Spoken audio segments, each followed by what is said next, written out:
বিসমিল্লাহির রহমানির রহিম।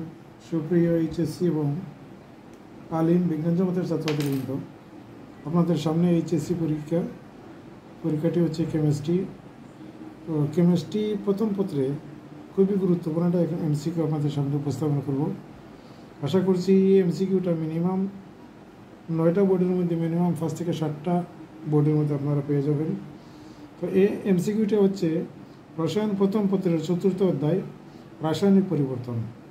এই অধ্যায় থেকে দ্রবণের প্রকৃতি নির্ণয়, মিশ্রণের ঘনমাত্রা নির্ণয় এবং মিশ্রণের পিএইচ বা পিওএইচ নির্ণয়, এই 3টা প্রশ্নর 2টা প্রশ্ন আপনারা পেয়ে যাবেন। তো নমুনা হিসাবে যে আমি উদ্দীপকটা আপনাদের সামনে উপস্থাপন করব, এই উদ্দীপকটা হচ্ছে 2টা পাত্র আছে, একটা পাত্র এ একটা পাত্র বি। এই 2টা পাত্রর প্রথম এ পাত্রের মধ্যে আছে 250 ml আয়তন, 0.5 মোলার সালফিউরিক অ্যাসিড, আর পাত্র বি এর মধ্যে আছে 500 ml 0.1 মোলার সোডিয়াম হাইড্রোক্সাইড। এইভাবে 2টা পাত্র দেওয়া থাকতে পারে। এই 2টা পাত্রে দেওয়ার পরে আপনাকে বলতে পারে প্রশ্নের মধ্যে পাত্র এ এবং পাত্র বি এর মিশ্রণের প্রকৃতি নির্ণয় করো। 2 নম্বর প্রশ্নটি থাকতে পারে মিশ্রণের ঘনমাত্রা নির্ণয় করো। এরপরে প্রশ্ন থাকতে পারে মিশ্রণের পিএইচ নির্ণয় করো বা মিশ্রণের পিওএইচ নির্ণয় করো বলতে পারে। তো পিএইচ বের করতে পারলে পিওএইচটা 14 থেকে মাইনাস করলে পিওএইচটা পেয়ে যাবেন। আমরা এই অঙ্কটা করতে গিয়ে আপনাদেরকে কয়েকটা ধাপ অবলম্বন করতে হবে। আমি ধাপগুলো লিখে দিচ্ছি। ধাপসমূহ মানে অঙ্কটা আমি করছি না, আপনাদেরকে ধাপ লিখে দিচ্ছি আমি। ধাপগুলো 1 নম্বর ধাপ, ধাপ 1। ধাপ 1, প্রথমে আপনি দ্রবণের মূল সংখ্যা নির্ণয় করবেন। দ্রবণের মূল সংখ্যা নির্ণয় করতে হবে। মূল সংখ্যা নির্ণয় করতে হবে, এ হচ্ছে প্রথম ধাপ। আমি অঙ্কটা করে দিব, পূর্ণ অঙ্কটা করে দিব। ধাপ 2 এর মধ্যে লেখা করতে হবে আপনাকে সংশ্লিষ্ট বিক্রিয়া সমতা সহ লিখতে হবে। সংশ্লিষ্ট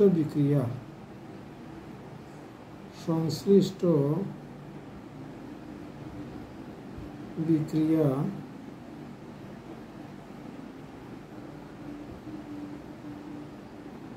সমতা সহ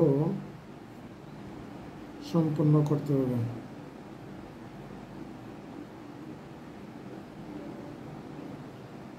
করতে হবে। 3 নম্বর ধাপ হবে লিমিটিং বিক্রিয়ক নির্ণয় করতে হবে। লিমিটিং বিক্রিয়ক নির্ণয় করতে হবে।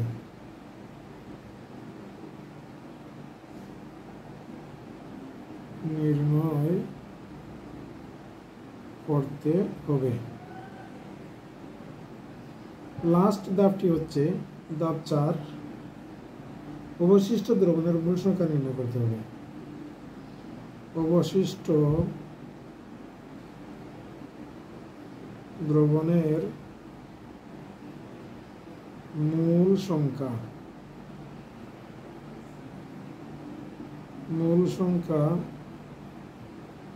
নির্ণয় করতে হবে। এই হচ্ছে 4টা ধাপ। এই 4টা ধাপে আপনারা অঙ্কটা সম্পূর্ণ করবেন ইনশাল্লাহ। ধাপে ধাপে এই 4টা ধাপ সম্পূর্ণ করলে প্রিয় শিক্ষার্থীবৃন্দ, আশা করি আপনারা এই ধাপ, এটা কিন্তু অঙ্ক না, আমি এখন অঙ্ক আপনাদের করব। এই 4টা ধাপ আমি সম্পূর্ণ করব। আপনারা কাইন্ডলি এখন প্রতিটা ধাপ দেখে নেবেন। আমি সমাধান করতেছি। সমাধানের প্রথম ধাপে দ্রবণের মূল সংখ্যা নির্ণয় করতে হবে। তাহলে আমরা পাত্র এ এর কি H2SO4 সালফিউরিক অ্যাসিডের মূল সংখ্যা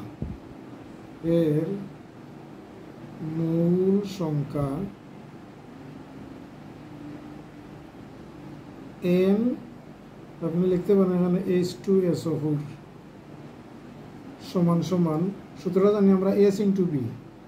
তো S হচ্ছে ঘনমাত্রা, মানে S ইন্টু বি। এখানে S এর মানটা হচ্ছে 0.1, আর আয়তন হচ্ছে 500 ml। 500 ml কে যদি আমরা 250 ml 250 ml আপনারা দেখতে পাচ্ছেন। এটাকে আমরা লিটার নিলে কী করতে হবে, 1000 দ্বারা ভাগ করতে হবে। এটাকে যদি আমরা ক্যালকুলেশন করি তাহলে পাবো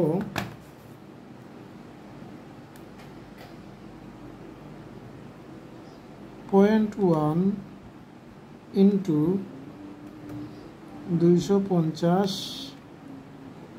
ডিভাইডেড বাই 1000 সমান 0.025।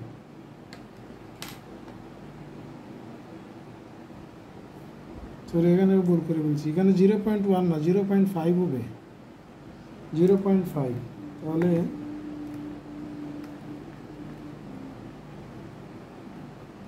0.1 এর স্থানে দিতে হবে আমাদেরকে 0.5। 0.5 সমান 0.125 আসবে, 0.125 এত মূল।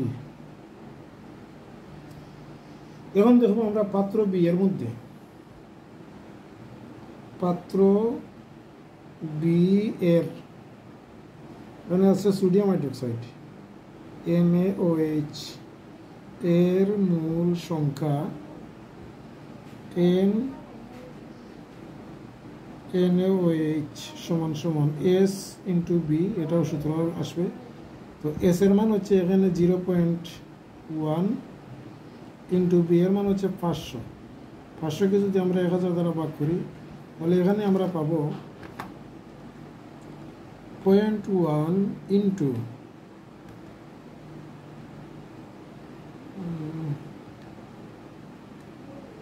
0.1 ইন্টু উপরে থাকবে 500, নিচে আসবে 1000, এটা এখানে 1000 হবে। 1000 সমান 0.05, তার মান আসছে 0.05। 0.05 মূল।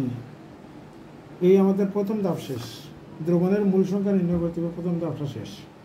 এরপরের ধাপে আমরা কি করব, সংশ্লিষ্ট বিক্রিয়া সমতা সহ লিখব। আমি অন্য একটা কাগজ যদি নেই, সংশ্লিষ্ট বিক্রিয়া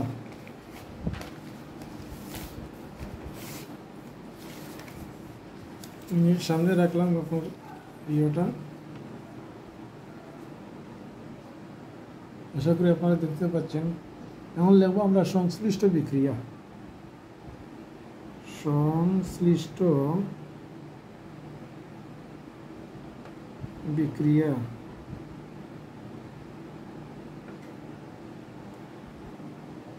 H2SO4 প্লাস সোডিয়াম হাইড্রোক্সাইড, এটা একটা উভম বিক্রিয়া হবে।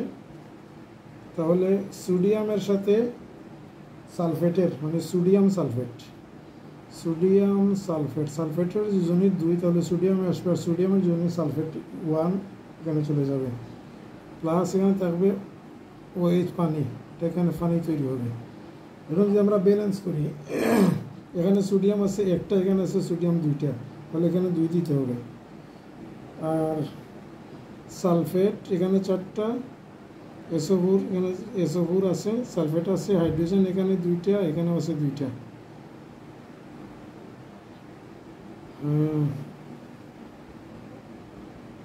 সালফেট H2 সোডিয়াম হাইড্রোক্সাইড এখানে 2টা 4টা হয়ে গেছে। তাহলে আমরা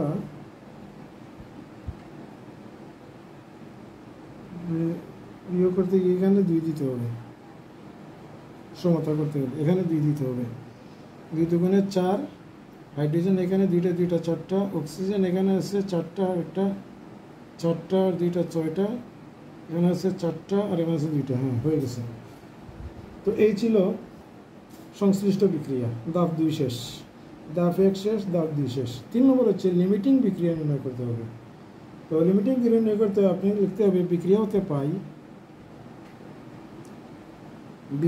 হতে পাই পাই 2 মোল সোডিয়াম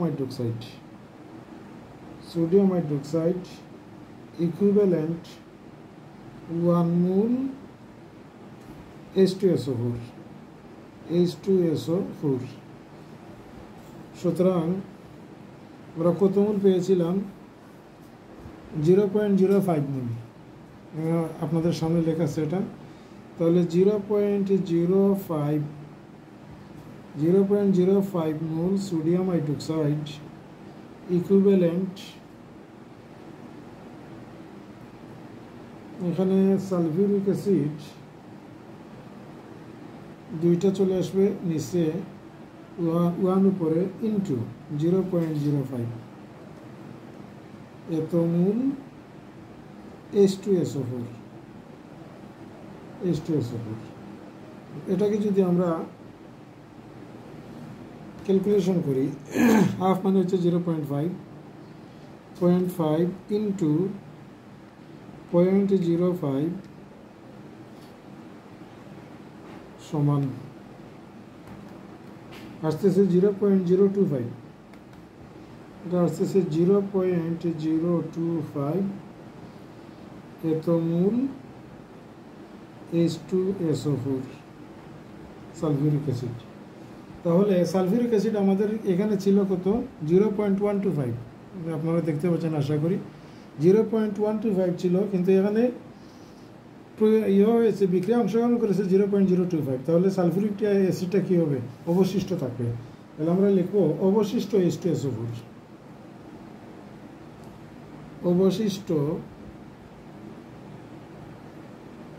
H2SO4 সমান 0.125 থেকে মাইনাস করব 0.025 এত মূল তাহলে এটা যদি আমরা মাইনাস করি 0.125 মাইনাস 0.025 সমান আসে 0.1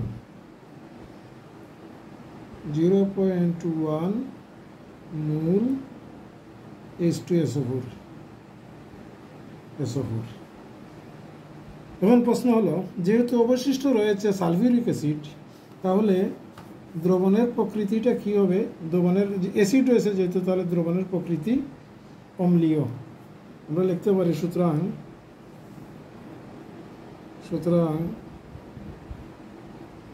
দ্রবণের প্রকৃতি অম্লীয় এই আমাদের প্রথম প্রশ্নের উত্তর শেষ এই যে প্রশ্নটা ছিল পাত্র এ এবং পাত্র 2 এর মিশ্রণের প্রকৃতি নির্ণয় করো যদি এই প্রশ্ন আসে তাহলে এতটুকু আনসার শেষ এরপরে 2 নম্বর প্রশ্নে বলা হয়েছে মিশ্রণের ঘনমাত্রা নির্ণয় করো সুতরাং মিশ্রণের ঘনমাত্রা যদি এই প্রশ্নটা আসে তাহলে লিখবেন মিশ্রণের ঘনমাত্রা সমান সূত্র লিখে দিচ্ছি উপরে লিখবেন মূল সংখ্যা আর নিচে লিখবেন মোট আয়তন এটা আপনারা বাংলা না লিখলেও চলবে আপনাদের বোঝানোর জন্য আমি লিখতেছি তাহলে মূল সংখ্যা কত আমরা পেয়েছি মূল সংখ্যা পেয়েছি 0.1 আর দুইটা পাত্রের মোট আয়তন কত একটাতে ছিল 250 আর একটা ছিল 500 তাহলে আমরা 250 যোগ 500 ডিভাইডেড বাই লিটার 1000 দ্বারা ভাগ করতে হবে এটাকে যদি আমরা ক্যালকুলেশন করি তাহলে মান কত আসে পরে আছে 0.1 ফ্র্যাকশন দিতে হবে 0.1 আর নিচে আছে আবার এখানে ফ্র্যাকশন উপরে থাকবে 250 আর 500 700 দিয়ে দিই আমি একবারে 700 আর তার নিচে আছে কত 1000 সমান, এটা রেজাল্ট আসবে 0.1425 0.1425। ক্যালকুলেশন কি ভুল টুল হয়েছে নাকি? আবার দেখি তো, উপরে আছে 0.1 ডিভাইডেড বাই উপরে 250 আর 500 750 ডিভাইডেড বাই 1000 সমান 0.133। এটার আনসার আসবে 0.133 মোলার। এ হচ্ছে তার 2 নম্বর প্রশ্নের উত্তর। অর্থাৎ মিশ্রণের ঘনমাত্রা নির্ণয় করে যদি বলা হয় তাহলে এতটুকু পর্যন্ত লিখলেই হবে। এরপরের অংশটুকু হয়েছে মিশ্রণের পিএইচ। 3 নম্বর প্রশ্ন হচ্ছে মিশ্রণের পিএইচ নির্ণয় করো। সুতরাং মিশ্রণের পিএইচ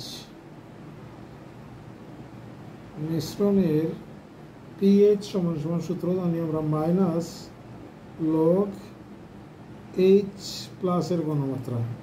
তো এইচ প্লাসের ঘনমাত্রা আমরা এটা পেয়েছি মাইনাস লগ 0.133। যদি আমরা এটা ব্যবহার করি মাইনাস লগ 0.133 12 আছে, সমস্যা নেই, এতটুকু লিখলেই হবে। তাহলে আনসার আছে 0.87 তারপরে 876। এটা হচ্ছে মিশ্রণের পিএইচ। যদি পিএইচ বলা হয়, মানে এই প্রশ্নটা যদি মিশ্রণের পিএইচ যদি বলা হয় তাহলে এটা হবে আপনার আনসার মিশ্রণের পিএইচ। আর পিওএইচ যদি চায় তাহলে পিএইচ বের করার পরে আপনি লিখবেন সুতরাং মিশ্রণের পিওএইচ সমান 14 মাইনাস পিএইচ। 14 মাইনাস পিএইচ এর মান হচ্ছে 0.876।